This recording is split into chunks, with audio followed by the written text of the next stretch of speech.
Hey, I'm Dawn. Welcome to my channel. Tonight I'm going to show you how to do sexy egg ribbons.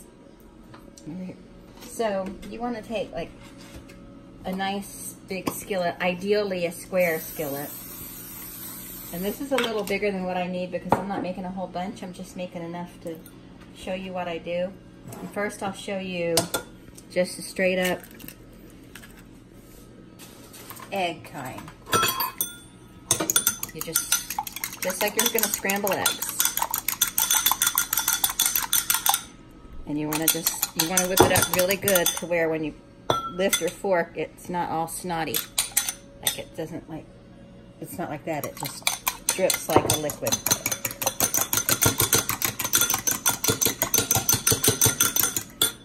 Let me turn the burner on. You wanna have your pan heating up while you get your eggs ready.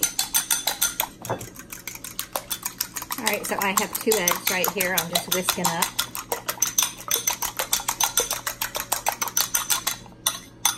And we're just gonna pour them on our skillet.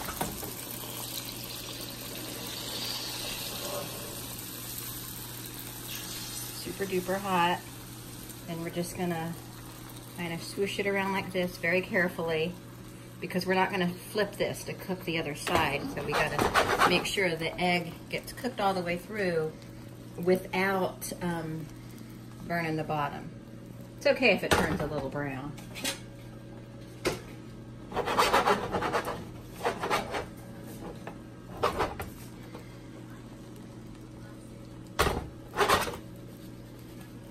See how that's moving like that? See that, Eric? Marshall?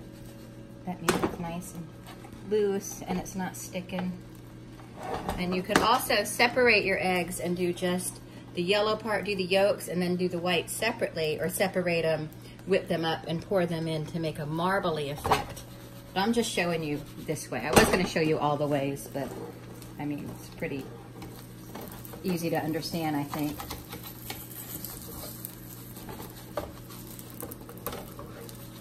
And then it's hot, so it's going to continue to cook. You just want to turn your heat off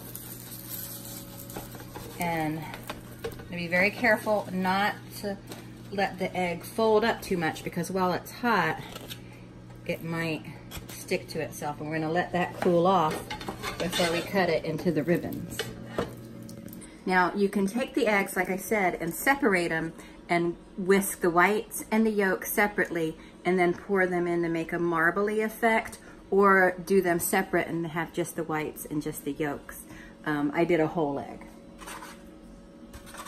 Okay, here's my egg, and it's cool enough to handle, so we're just gonna roll it up like that. Then if you want nice clean ends, you could just cut the ends off.